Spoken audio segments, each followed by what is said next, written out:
안녕하세요, 제이엘입니다. 오늘은 금융소득과 그로스업에 대해서 잠깐 설명을 할게요. 금융소득에는 이자소득과 배당소득이 있습니다. 그 중에 배당소득에는 그로스업이라는 것도 있습니다. 그런데 우리나라 종합소득과세 체계가 금융소득에 대해서는 최종적으로는 환급이라는 거 자체가 없어요. 왜 그러느냐? 이 환급이라는 얘기는 무슨 얘기냐면 금융소득의 원천징수 세율이 국세만 14%고요. 지방세가 1.4% 보통 이렇게 되어 있습니다. 그래서 15.4%를 원천징수하고 이자소득이나 배당소득을 지급을 하죠. 그런데 우리나라 종합소득 세율이 6%에서부터 42%까지 있어요. 그러면은 6% 다음이 15%인데 그 종합소득 세율이 나중에 종합소득세 신고서를 작성을 해봤더니 작년 1년간 받은 소득의 종합소득 세율이 6%인 사람이 있을 수 있겠죠. 그러면 원천징수 세율이 14%이기 때문에 6%에서 14% 차이만큼 원천징수된 세액이 환급이 되지 않나? 라고 하실 수도 있는데 다른 세목은 환급이 되는 부분이 있어요. 기타 소득 같은 경우는 환급이 돼요. 그렇지만 금융소득에 대해서 원천징수된 세액은 환급이 절대 안 됩니다. 그냥 그걸로 끝나요. 그리고 또 금융소득의 특징이 다른 소득은 필요경비라는 게 있지만 금융소득은 필요경비가 없어요. 그래서 만약 이자 소득을 받았다라고 하면 그 자체가 이자 소득 금액이에요. 그런데 배당소득 중에는 배당소득 자체가 배당소득 금액이 될 수도 있지만 배당소득 중에는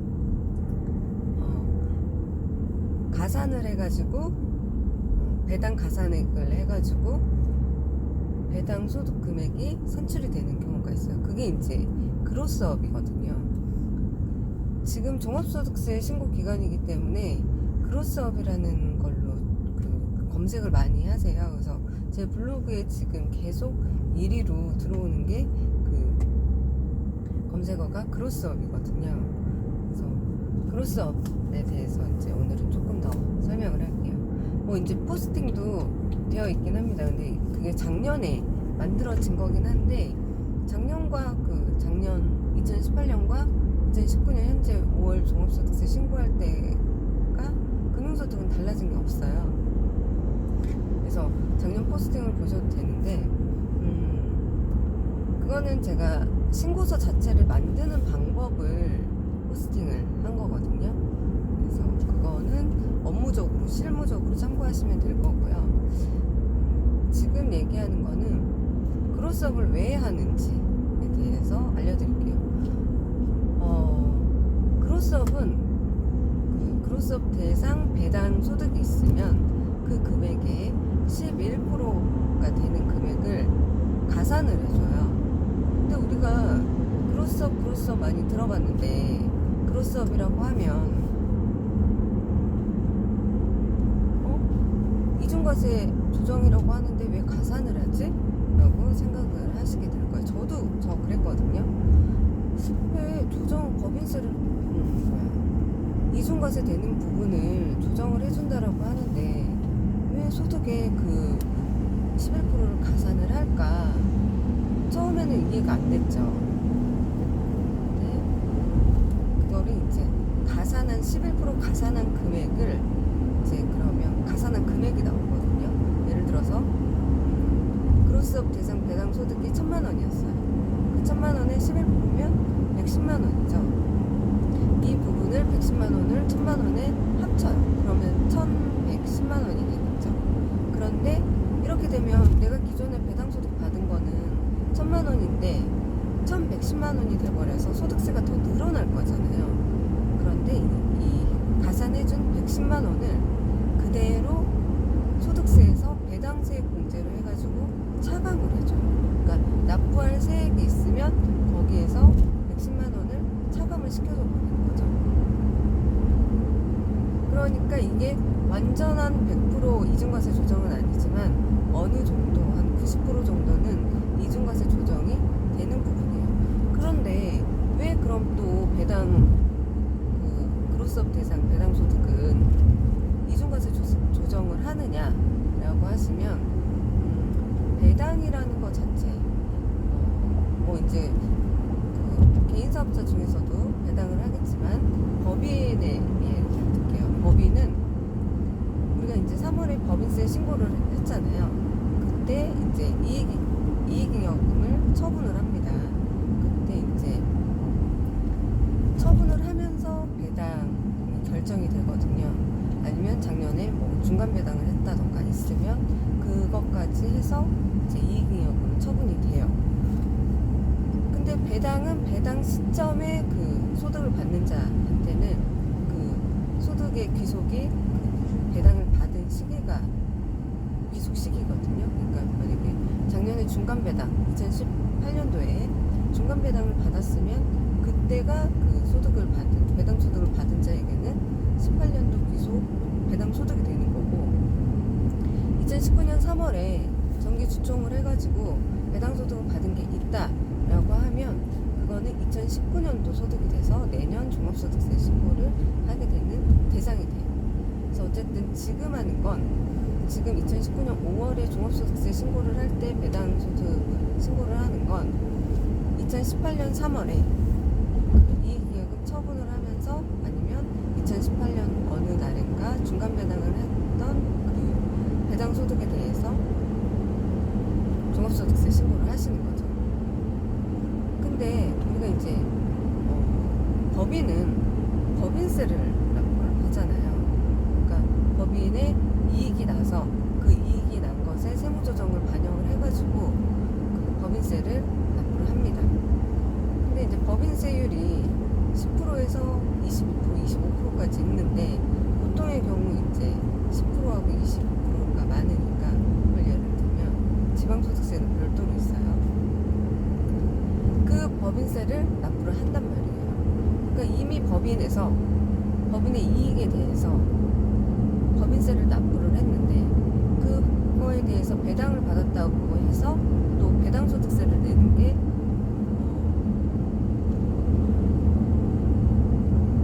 세금을 이중으로 낸다라고 보는 거죠. 그래서 이중과세 조정을 이렇게 합니다. 그래서 법인세에서는 법인 원천징수를 배당소득을 지급을 할 때 원천징수를 하고 15.4% 원천징수를 하고 그다음에 배당소득을 받는데 이제 종합소득세 신고할 때는 그 15.4%가 기납부세액이 되는 거죠.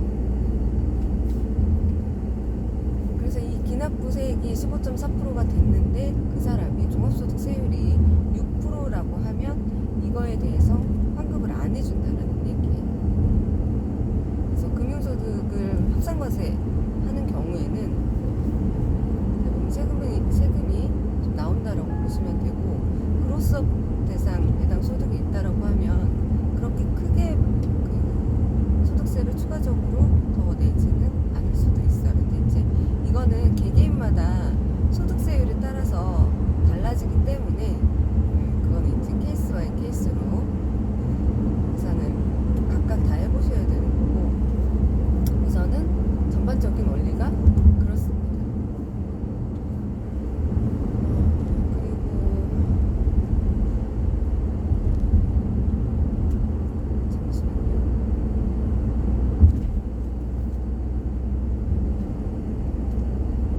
제 포스팅에는 어쨌든 배당 소득을 받은 자 작년 3월에 2018년 3월에 2017년 귀속 법인세를 하면서 그러니까 법인의 그 이익잉여금 처분을 하면서 배당을 받은 게 있으면 지금 현재 시점에 종합소득세 신고를 하실 거고요.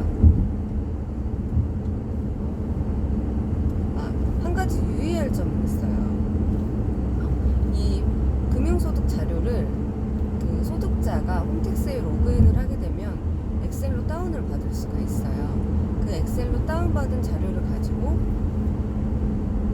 이번 신고서에 반영을 하면 되는데, 이거는 세무대리인이 받을 수가 없어요. 그러니까 납세자 본인의 그 개인 인증서를 가지고 로그인을 해서 그 금융소득 자료를 받을 수 있는 그 메뉴가 있는데, 거기에서 엑셀로 다운을 받아서 달라고 하셔야 됩니다. 만약 세무대리인이라고 하면. 근데 모든 지금 그 거의 대부분의 국세청이 제공하는 자료가 원천징수 의무자가 제출한 지급명세서에 의해서 그 자료들이 생성이 되고 있어요. 그렇다라는 얘기는 원천징수 의무자가 지급명세서 제출을 할 때 제대로 된 지급명세서를 제출을 하지 않았다라고 하면 그대로 어쨌든 그 소득자료에는 그 내용이 제출된 내용으로 반영이 돼서 소득자에게 보여지게 될 거거든요.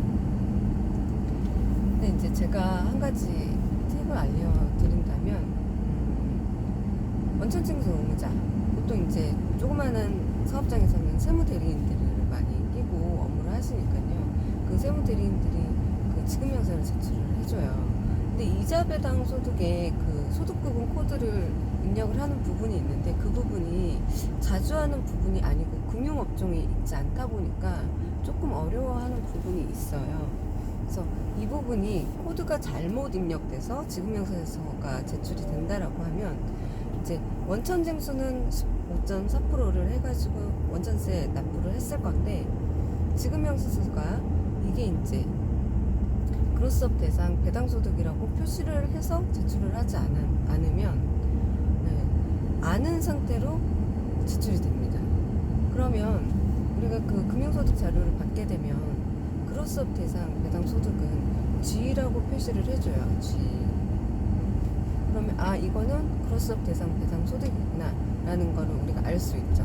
근데 그 표시가 없으면 일반적인 배당인가 보다 하고, 일반적인 크로스업 대상 소득이 아닌 배당소득으로 해가지고 코드를 그렇게 집어넣어서 종합소득세 신고서를 또 만들게 되거든요. 그러면 크로스업 대상 그 배당소득은 제가 아까 11% 가산하지만 가산된 금액만큼 배당세 공제를 해준다라고 했잖아요. 그러면 그 배당세 공제를 못 받게 되는 거죠. 그리고 배당소득의 소득금액이 잘못 산출이 되는 거죠. 제가 그랬잖아요. 1000만 원에 11%인 110만 원을 가산을 해줘야 배당소득 금액이 확정이 된다라고요. 근데 이거를 크로스업 대상 배당소득을 하지 않고 그냥 신고를 하게 되면 이 배당소득 금액은 1000만 원이 잡히게 되는 거죠. 그리고 110만 원 배당세 공제를 받을 수 있는 건데 그거를 또 못 받게 되는 거예요. 당연히 이제 원천징수된 세액은 그 옆에 금융소득 자료에 표시가 되어 있으니까 그 공제는 할 거예요. 기납부세액으로 공제는 할 거지만 배당세액 공제 받을 수 있는 금액이 크기 때문에 그거를 반영을 해주셔야 되는데, 그 자료가 G 표시가 없으면 일반적인 배당이라고 보고 시속 80km 구간입니다. 신고를 하게 된다라는 거죠. 근데 이제 그 세무대리인이 지급명세서 제출을 많이 하시는데, 이게 다른 뭐 신고 대리를 해서 그 배당을 한 회사를 관리하지 않는 경우는 이게 뭔지 실은 잘 모르죠. 이게 배당 가산이 되는 배당 소득인지 아니면 일반적인 배당 소득인지, 그거는 이제 판단을 하기가 좀 어렵긴 한데, 여기서 한 가지 알려드릴 거는, 우리가 기장을 하고 있는, 관리를 하고 있는 회사가 있어요. 그 회사에서 배당을 했는데 거기에 대표자나 뭐 주주나 임원이나 뭐 이런 분들, 그 회사에서 배당을 받은 누군가의 종합소득세 신고를 또 우리가 한다라고 하면 그 집 표시가 없어도 그거를 반영을 해줘야 된다는 거죠. 그로서 가산도 해주고 배당세 공제도 해주고. 네. 그래서 이거는 원천세 신고할 때 그 소득부분 코드를 제대로 입력을 해주셔야 그 국세청에서 줘야 되는, 홈택스에서 줘야 되는 금융소득 자료가 제대로 반영이 돼요. 그래서 이자 배당 소득이 조금 어려운 부분도 있지만 요거를 별도로 원천세 지금 원천세에 대한 책자도 많이 있고 하다 보니까 좀 어렵다 느껴지는 것들은 그런 책들을 좀 참고하시거나 아니면 이런 배당 소득은 어떤 소득 구분 코드를 넣어야 될지 검색을 해가지고 좀 제대로 반영을 해서 지급명세서가 잘 제출될 수 있도록 하면 좋을 것 같아요.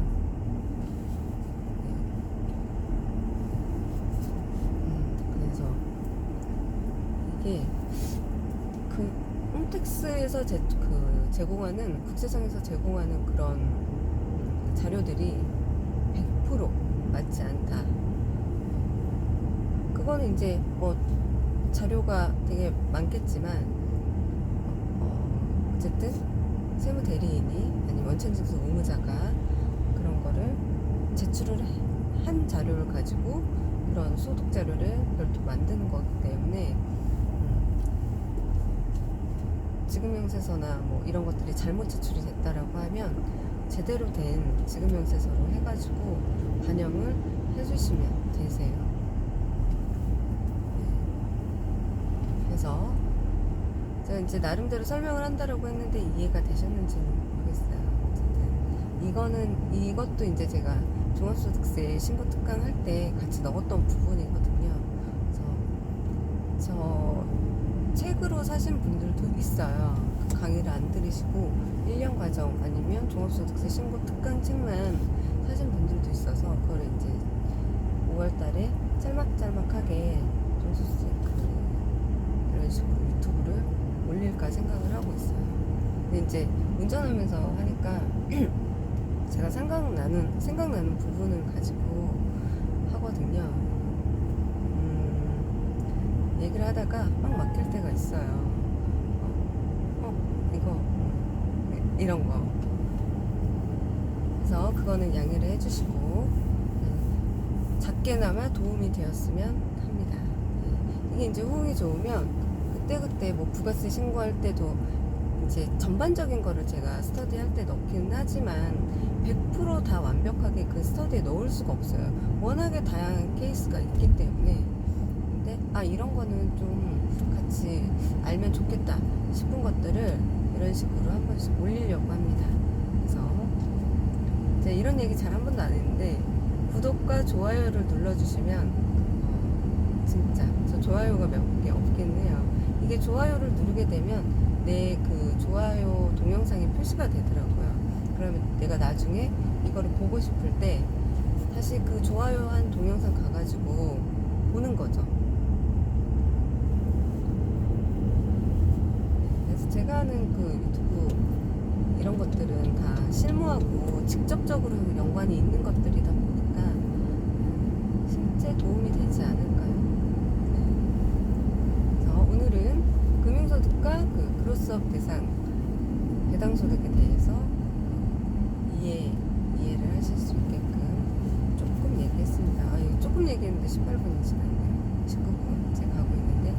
그래서 오늘도 종합소득세 신고 파이팅 하시기 바랍니다.